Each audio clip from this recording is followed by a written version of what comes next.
सुबह काउंटिंग चालू होगी, 8 बजे बैलेट बॉक्स खुलना शुरू होगा, 9 बजे पहला राउंड, 10 बजे दूसरा राउंड, 1 बजे काउंटिंग समाप्त और बीबी दीदी tata good bye.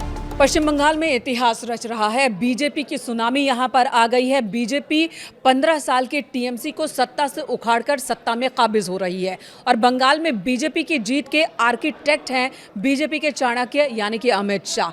Amit Shah ने खूब मेहनत की, खूब पसीना बहाया। नतीजा ये कि पश्चिम बंगाल में वो जगह जहां पर भगवा के बारे में एक वक्त था जब सोचा नहीं जा सकता था, आज से लगभग 2 दशक पहले, लेकिन आज वहां पर कमल खिल गया। अमित शाह ने चुनाव प्रचार में पूरी जान फूंक दी। उन्होंने पारंपरिक रैलियों से ज्यादा भव्य रोड शो पर ध्यान केंद्रित किया और इसके पीछे की वजह थी कि वहां आम नागरिक के बीच, आम मतदाता के बीच, बीजेपी के लोकल लीडर्स के बीच अमित शाह की मौजूदगी और उनके बीच पहुंचकर उनका प्यार, उनका अपनापन पाना, जनता का प्यार पाना और कार्यकर्ताओं में उत्साह भरना। अमित शाह ने बंगाल के अलग अलग जिलों में कार्यक्रम किए। उनका मुख्य मकसद बीजेपी के जमीनी कार्यकर्ताओं में ऊर्जा भरना था। राष्ट्रीय सुरक्षा और घुसपैठ जैसे अहम मुद्दों पर जनता का ध्यान अपनी ओर खींचना था। अमित शाह ने 15 दिन बंगाल में रहकर बंगाल की जनता के बीच, कार्यकर्ताओं के बीच रहकर काम किया और उसका नतीजा अब हमें नतीजों में देखने को मिल रहा है। परिणाम में 5 अलग अलग जोन में नाइट स्टे कर हर रात 1 से 2 बजे तक संगठन की बैठकें की। देखिए, अमित शाह को यूं ही बीजेपी का चाणक्य नहीं कहा जाता। वो चुनाव से पहले ही बूथ स्तर पर समीकरण को जानते हैं, फीडबैक लेते हैं, खुद कई सोर्स पर, कई स्तर पर जानकारी लेने के बाद एक रणनीति तैयार करते हैं और जब रणनीति को धरातल पर उतारने का वक्त आता है तब भी उनकी वहाँ मौजूदगी होती है। ये नहीं कि वो दिल्ली में बैठे हैं और फ़ोन पर बात कर रहे हैं, बल्कि वो खुद ज़मीन पर होते हैं और वहाँ पर रणनीति के तहत काम हो रहा है या नहीं हो रहा है वो करते हैं। बीजेपी के कई नेता कार्यकर्ता ये कह चुके हैं कि छोटे स्तर पर भी कार्यकर्ताओं से सीधे फ़ोन पर कनेक्ट करते हैं अमित शाह। कहीं पर जो भी स्थिति है, अगर कोई कार्यकर्ता, बूथ स्तर का कोई नेता चाहता है कि वो सीधे केंद्रीय मंत्री अमित शाह को जानकारी पहुंचाएं कि यहाँ ये हो रहा है, ऐसा नहीं होना चाहिए या ऐसा होना चाहिए, वो तो सीधे रात के 2 बजे भी वो बात कर सकता है और अमित शाह मौजूद रहते हैं। सबसे ज़्यादा चुनावी कार्यक्रम, 50 से ज़्यादा कार्यक्रम किए उन्होंने। सबसे ज़्यादा बीजेपी के सभी नेताओं में सबसे ज़्यादा कार्यक्रम केंद्रीय गृह मंत्री अमित शाह के रहे। पश्चिम बंगाल में 50 से ज़्यादा अलग अलग कार्यक्रम में वो शामिल हुए, जिसमें 30 जनसभा है, 12 रोड शो है, बैठकें हैं, प्रेस कॉन्फ्रेंस है, जहां पर वो पश्चिम बंगाल के मुद्दों को उठाते थे।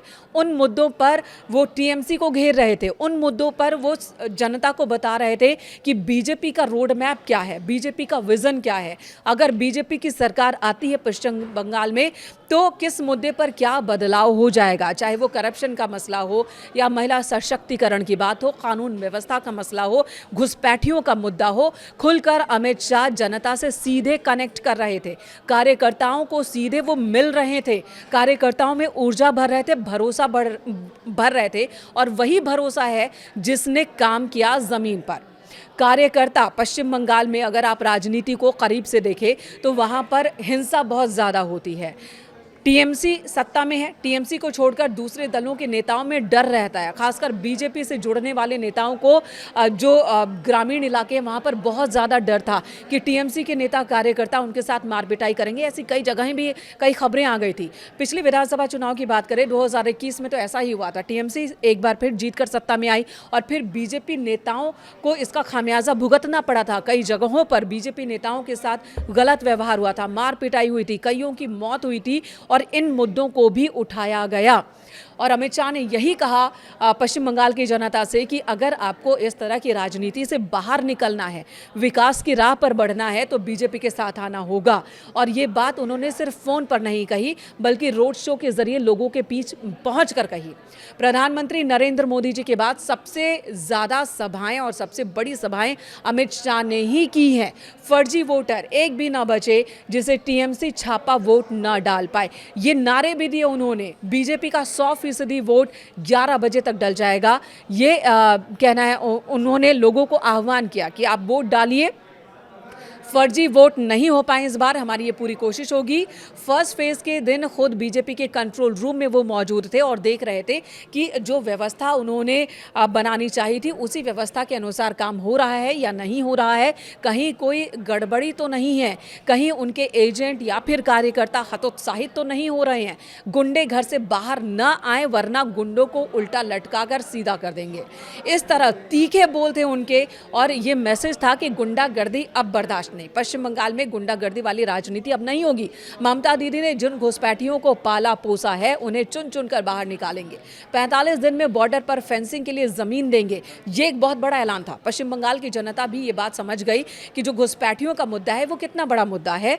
बीजेपी और अमित शाह खासकर लोगों को ये समझाने में सफल रहे कि जो घुसपैठिए हैं, जो बांग्लादेश से आ रहे हैं पश्चिम बंगाल के रास्ते भारत में, वो दरअसल पश्चिम बंगाल की जनता का हक ही खा रहे हैं, उनके हक में ही सेंधमारी कर रहे हैं। ये समझाने में वो सफल रहे और सुरक्षा को लेकर भी एक बड़ा मुद्दा ये घुसपैठिए हैं, ये समझाने में भी सफल रहे।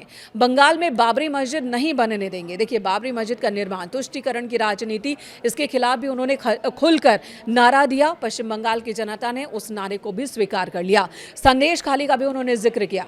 आरजी कर जैसे विषयों को नीचे तक पहुंचाना और महिला सुरक्षा की बात करना कि रात को 1 बजे भी महिला आराम से घूम सकती हैं दूसरे राज्यों में, खासकर यूपी का उन्होंने जिक्र दिया कि जहां पर 7 बजे के बाद महिलाएं बाहर नहीं निकल पाती थी, वहां अब की स्थिति यह है कि डबल इंजन की सरकार में रात के 1 बजे के बाद भी महिलाएं घूम सकती हैं। इन बातों को भी पश्चिम बंगाल की जनता ने सुना, समझा, खासकर महिला वोटर्स प्रभावित हुई। और एक बड़ा एग्जाम्पल रहा आरजी कर पीड़ित की मां को टिकट देना। संदेश खाली में बीजेपी महिलाओं, बीजेपी की कार्यकर्ताओं के साथ जो कुछ हुआ और दूसरी महिलाओं के साथ जिन्होंने टीएमसी के खिलाफ बोला उनके साथ जो कुछ हुआ, उस विषय को भी उन्होंने उठाया और जो जनता के नब्ज तक पहुंच गया ये विषय और तमाम विषय, कौन से विषय चलेंगे, कौन से मुद्दे चलेंगे, किस क्षेत्र में किस तरह की राजनीति करनी है, ये सारा कुछ अमित शाह ने ही नैरेटिव तैयार किया, उसे आगे बढ़ाया, जिसका नतीजा है कि बंगाल में बीजेपी की बड़ी जीत हुई है।